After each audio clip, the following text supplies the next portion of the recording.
clicker. Thank you, Jenny. We are honored to be here with you today, and we are humbled to be on this stage. We're excited to share a little bit about what God has been doing through our business and talk more about what does it mean to live out our faith in the marketplace. Now, we want to be completely transparent with you. We are not professional speakers. You will soon see that. We are very small fish. We are not the Alan Barnharts or the Pete Oaks of the world. We are a young and tiny company with very finite resources. And we feel very much like young shepherd David in the business world, and we are surrounded by giants. But God has shown us through our own journey and through the Bible that God uses obedience. He uses us when we're intentional, and he uses us when we decide to take action. And he can use truly anyone to grow his kingdom. So a little bit about who we are and what we do. We have a virtual assistant company. We're scattered all over the United States. And what we do is we create jobs and community for military families by strategically building remote teams for faith and purpose-driven companies. You can see here on our map, there's a map in there that we're truly all over the place. And the roles that we fulfill are in the areas of administrative, marketing, and finance. And we do not own this business. This business belongs to God. We are just stewards of it, and we run it as a ministry. But a question we constantly get asked is, how do you use a business as a ministry? What we have built over the years is what we call our freedom framework. And why is it called freedom? We believe that we all carry invisible burdens in our lives. We carry them to work, we carry them in our homes, and they're just with us wherever we go. And we believe that God designed us to experience a flourishing life. He wants us to break free from those burdens to experiencing true freedom. So what you see up here are initiatives that we've created in the categories of faith, family, finance, fitness, and fun. We believe that these are core pillars in our lives that when gone unchecked, that if they become unhealthy, that we can just begin to experience that life of burden and pain. So these resources are here, and they cover the areas of connection, which means these resources are designed to help us connect with each other, build relationships among our community, and we also are designing these resources to serve, and those are how are we as an organization going to help people during times of specific hardships, and then grow. What resources are we going to provide to help our people flourish and develop in personal and professional development? And the framework is designed not only to be reactive to people's needs that come up, but it's also designed to be preventative. So an example we'll give you is, if you are going through a financial hardship in our company and we have the resources to come alongside you, we're going to do that. But that's not really getting to the root problem. And so we started bringing in financial coaches to give workshops and do one-on-one financial coaching with our couples because we want to prevent that next financial crisis. And so that's the lens we look through. How are we serving the immediate needs, and then how are we preventing the needs that are coming down the road that we know we all face in life? So in order to serve, we had to create an environment where people were willing to raise their hand and say, I need help. And creating vulnerability in the workplace is very countercultural. And we have a lot of people who come into our organization and they have a lot of scar tissue from corporate America. And the idea of coming to people and saying, I'm suffering, is completely opposite to what they have been used to operating as. But this is the norm today. And it's not a norm that was created overnight. It's been a journey for us. And we're looking forward to sharing a little bit about this journey with you. So the journey starts in 2017. I was still active duty as an Army Ranger. Mary Elaine and I had just come off our 7th combat deployment together. We had 2 young kids. There's our kids up there. They were both in daycare. And that daycare was basically a second mortgage. And so for a soldier and a teacher, we were also having trouble making ends meet in many ways. So I was gone for about 6 to 8 months out of every single year, both for training and combat. And I left Mary Elaine behind to very much be a single mother. So after a few years of living this lifestyle and about my 5th year of teaching, I was feeling those effects of burnout. And maybe some of you can relate to that, but I would take my kids to daycare when the sun was coming up, pick them up, sometimes after the sun was coming down, and I could not wait to get them to bed. And I would just lay in bed dreading the next morning.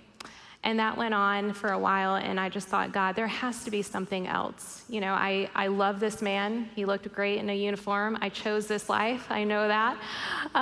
But what if there is something different that I could do? Contributing financially to our family was still very much needed and important to us. So I learned about the world of virtual assisting, and I thought, you know what? At this point, I'm willing to try anything. So I tried it in a summer in between school years and never looked back. That was exactly what we needed. For the first time, I experienced time freedom, very foreign concept to me before that. And I was able to be more present for my family. And almost immediately throughout that summer, I started to feel just my stress level lower. And so it made a huge difference for us in our marriage. It made a huge difference in our family, in the environment that we had. And what God revealed to us was, okay, I gave you this blessing. You asked for it. Here's your answer. Here's your blessing. Now you need to go share this and give this blessing to other people. So I said, okay. And we went out, and I asked my close friend, I said, hey, do you want to learn how to do what I do? I can teach you. And she said yes before she hung up the phone, and we got started. So next thing we knew was this Army Ranger and this fourth grade teacher was starting a business. And so we had zero business background. I was still active duty. And in the beginning, we had no concept of this business as ministry, living out our faith through our occupation, our vocation. But we knew we wanted to help our people because we knew the situation that they were in. And we knew the types of leaders that we wanted to be. Now, leadership is very nuanced, but I like simple concepts. And what I learned through the military was that the first foundation of trust comes, do I trust your competency in your job? If you take me on this mission, are we going to succeed, and are you going to bring me home safely? And so in the Rangers, we ruthlessly eliminate anyone who is not competent in their job. And so I was surrounded by these competent leaders, but the leaders that I truly wanted to follow, the leaders that I truly wanted to emulate, they were competent and caring. First, I proved to you that I am worth following in this job. I am going to succeed in our goals, but do I care about you as a human being? Do I put your needs above my own? The greatest military leaders I ever worked for were competent in their profession, and they put the needs of their people above their own. And that's the types of leaders we wanted to be. We also knew what kind of culture we did not want, and that was a command and control type of environment. Both of us had government, jobs our entire careers up until this point, and we knew that we wanted to be, like he said, the competent and caring leader, but we also knew that we wanted our people to not feel like they were another number on a piece of paper, because that's what we were for years. We were a number on a piece of paper. So we knew we wanted to love our people.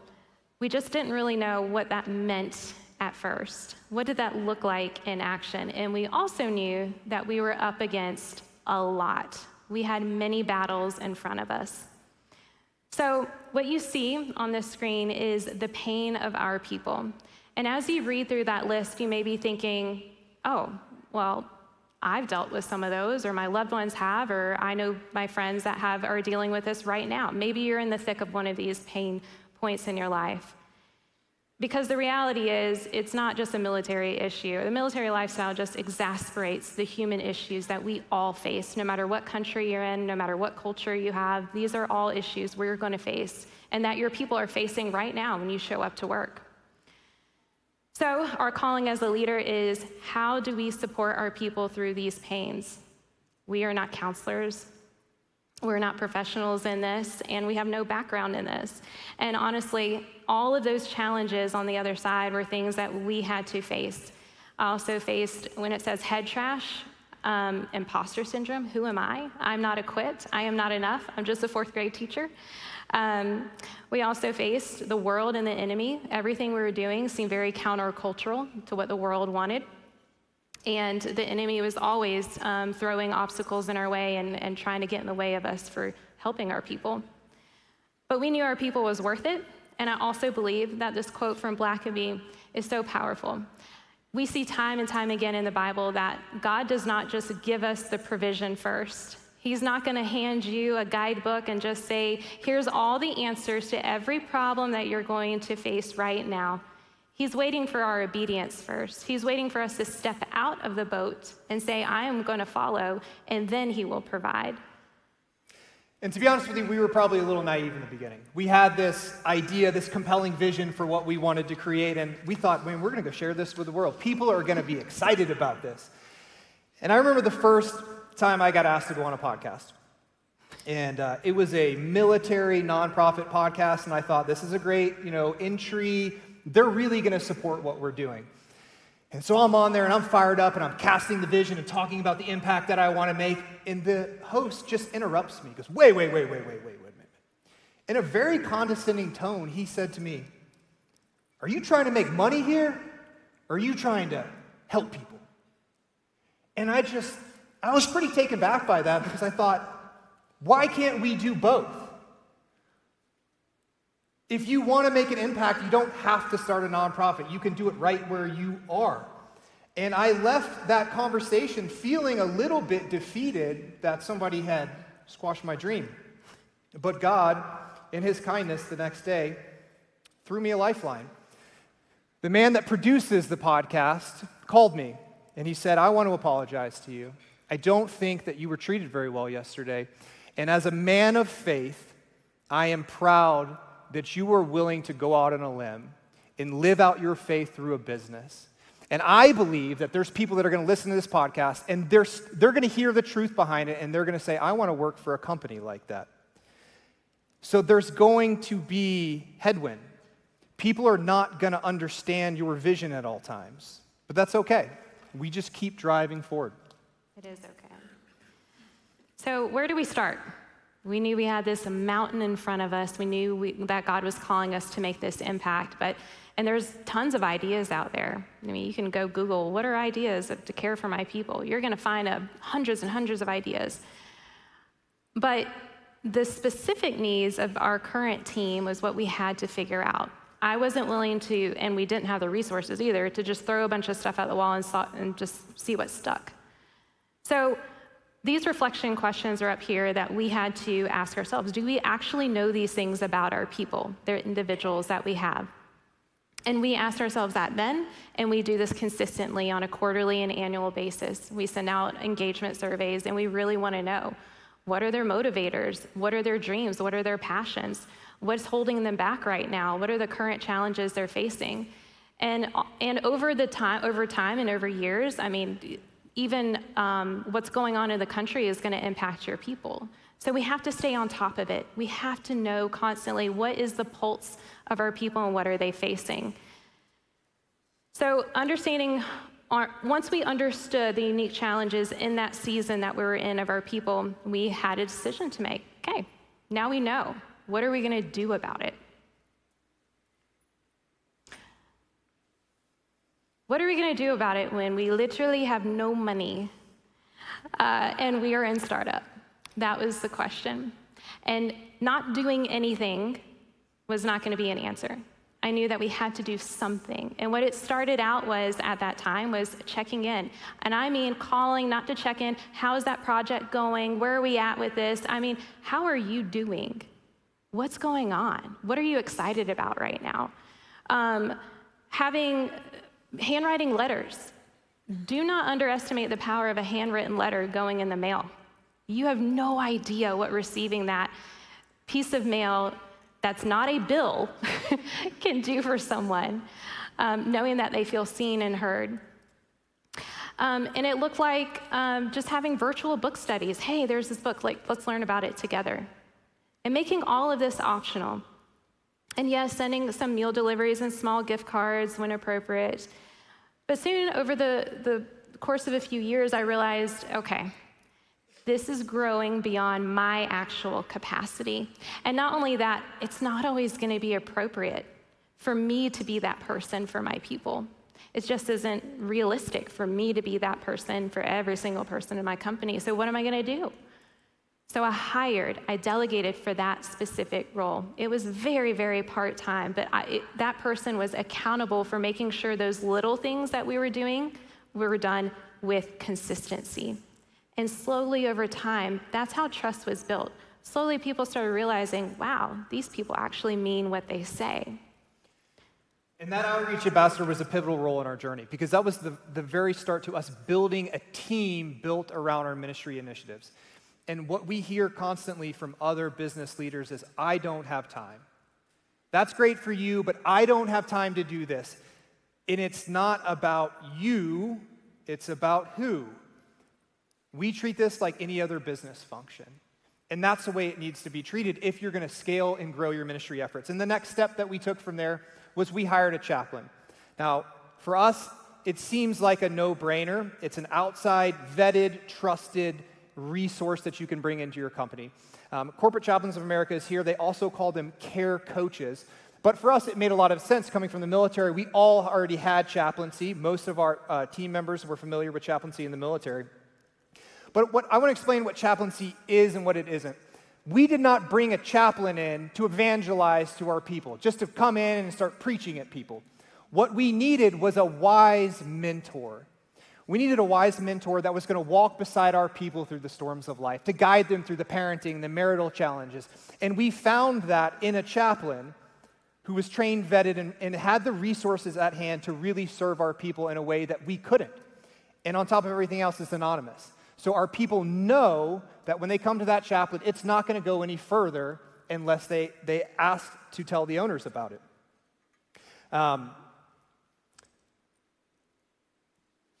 Chaplaincy works if you can make it normal. Chaplaincy can't be some strange thing that happens in the outskirts of your business. Chaplaincy has to be integrated into everything you do, and that's what we did. We made our chaplain, just like our outreach ambassador, a part of our team, and they were introduced to our team members, and we share stories, and we tried to make it normal for you to go see a chaplain. And with a little bit of cultivation and work, we started seeing the effects of it. The first year we implemented chaplaincy, we had 80% participation rate in our company. We didn't know if anybody would use it. But they did, and chaplaincy is one of the strongest parts of our ministry efforts today. So for 3 years, we were just slowly making little deposits into our company.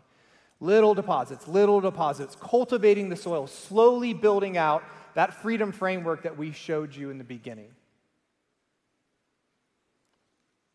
So as our business grew, we also realized that we were not necessarily prepared for the scale and growth that we're experiencing. Remember, teacher, ranger. And we needed community. We also knew what we were building was different. We didn't really see a lot of evidence of this out in the world, and we needed people around us that were going to help hold us accountable. And we needed other inspiration. We needed to know that there were people out there that have already kind of paved the way, and we weren't the first people. And that's what we found. In 2021, we joined a C12 forum, and we no longer felt like we were the lone people out there trying to do something completely foreign. Turns out God's army is massive. And this helped us realize that we were not the only fish trying to swim upstream. We really think this is a key.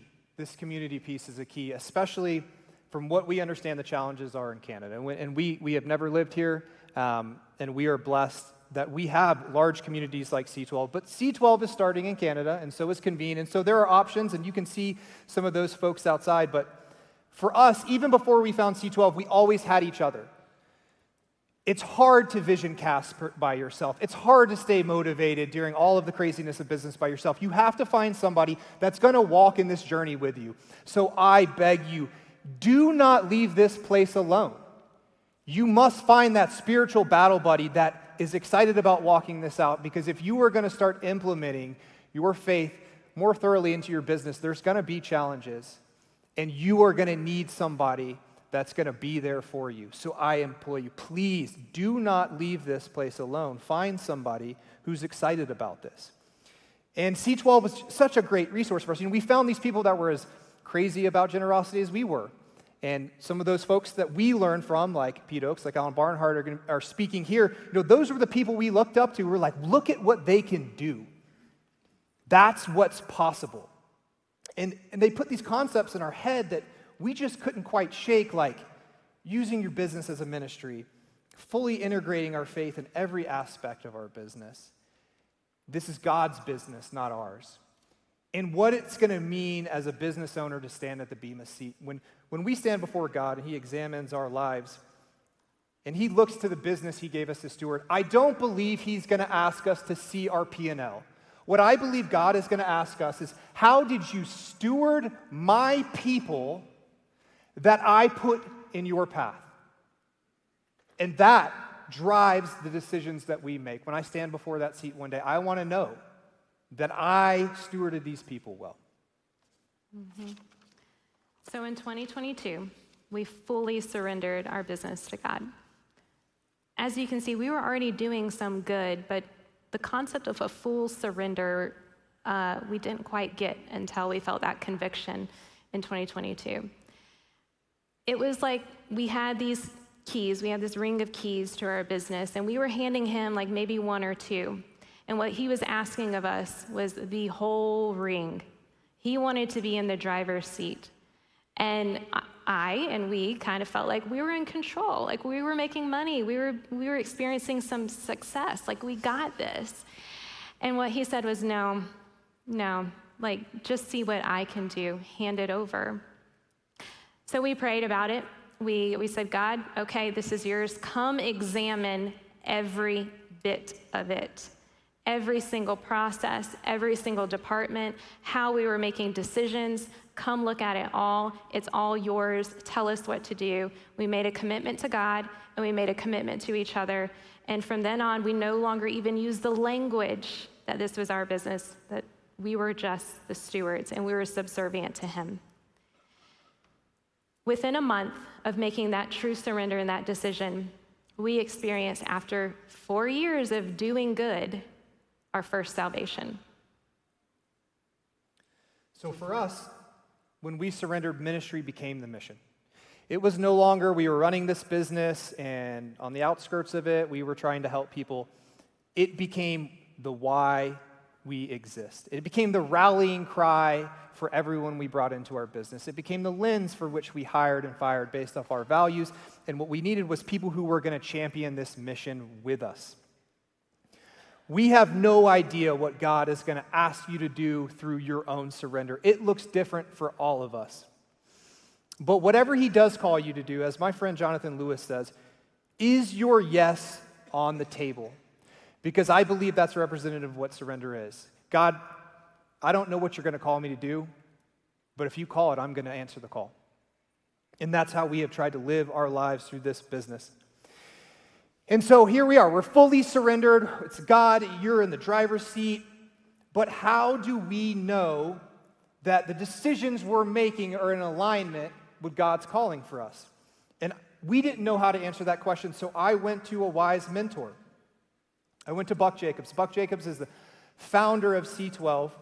He is an incredible warrior for the kingdom. And so I asked him, Buck, I said, how do we know? How do we know the decisions that we are making are in alignment with God's will for us? And he said it's simple. You will know by the fruit. And that's all I needed to hear. So we just started chasing the fruit. So is it working? You know, a lot of times in business we get asked, you know, what's our ROI on this? How can we measure our impact? And so we started asking God, like, show us the fruit, and he did. And over and over and over again, we started to see lives transform. We started hearing things like, I don't feel alone anymore. I don't know what I would have done if y'all didn't step in and help us. We're seeing just true community happen. Not, oh yeah, I work with you and I like you, but no, I'm a friend. I am a true friend to you. We've had people get in a plane and travel over time zones to be with each other during times of hardships. Our people are making sacrificial acts of love for each other. That's not me and Brett. That's our people doing it for each other without even being asked. They know that their work matters. They know that they have a deep purpose in their work every day when they clock in. It's not just I'm here to be an administrative assistant. I am here to pave the way for another family that needs this opportunity like I was given. They know that. The devil wants us to feel isolated, and a common story that we hear from our people is, I just moved to Fort Drum, New York. I have no friends. My husband just left on a year-long deployment, and I have 2 kids. We are not going to let our people slip into the lie and the trap of being isolated and alone. And this community that we have built, we are fiercely protecting it, and our people are protecting it as well. And so after we really focused on building community, God called us to pour into the marriages. We all know that the devil wants to tear apart our union. If the devil can take apart the family nucleus, then we're done. Mm-hmm. And so we start thinking, how are we going to start bringing in the spouses into this equation?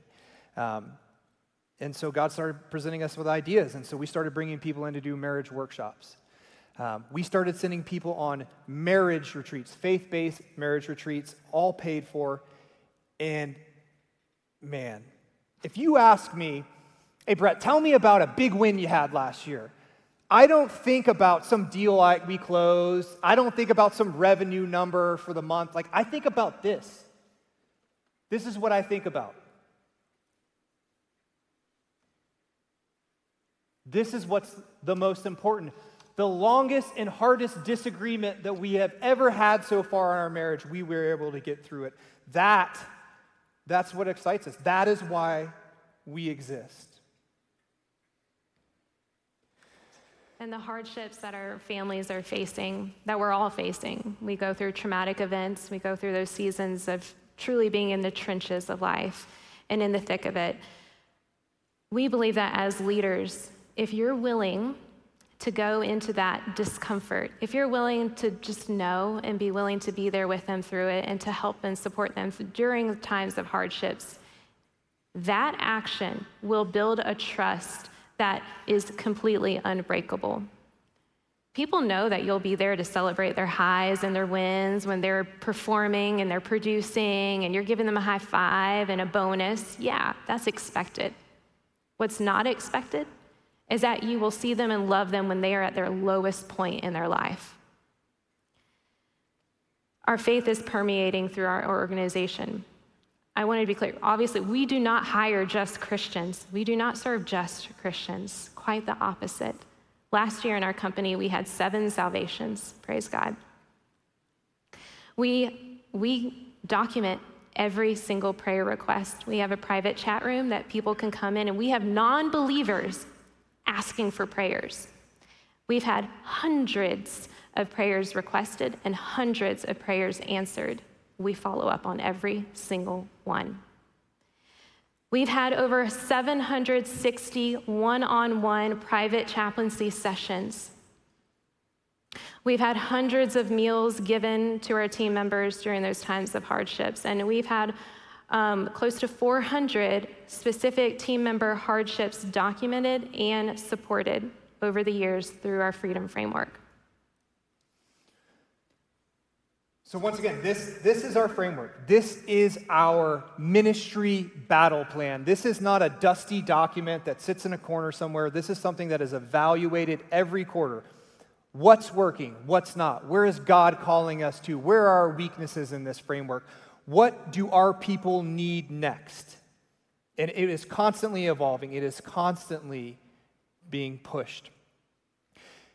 So Mary Elaine has created some tools that we hope will be helpful along your journey, and they kind of focus on the 3 areas of our ministry that's really been the most impactful. Yes, so these tools, no one handed me a playbook when I got started, obviously, but over the years, God told me, you better document this and put it together. So we've created 3 integration plans. 1, how to build your own framework, if that's what God is calling you to do, from start to finish, before, during, and after. The other is how to integrate chaplaincy, or a care coach is another way to look at it, because you could say, oh, good, I pushed that button and just expect it to flourish. I wish it was that easy. So I have all my lessons learned all put in there, and how to build your own outreach or care team is also included in these plans. So this journey has been one of the most rewarding things we've ever done. And I'm going to be honest with you, it feels really good. When I hear stories, when people say thank you, when I see the impact that we're having, it feels good in my soul. But the impact that we could have never imagined on this journey by surrendering and being obedient to God was the impact that it was going to have on us. For me personally, as I transitioned out of the military, God gave me a new mission. He gave me a mission to keep me from falling in the pitfalls that so many veterans fall into when they lose that purpose, when they take that uniform off. He knew I would be lost without it, and he knew I needed something new and greater to fight for. And through this new mission, God has strengthened our marriage to a level that we could have never experienced. He strengthened our faith in a way that only comes from living out God's calling in our lives. And in living out that calling, he has given us a level of joy that we had never experienced before. And I believe God wants the same thing for you. All you have to do is surrender to God what is already his. And he will do things through you that you could never imagine. Thank you so much. Thank you. God bless.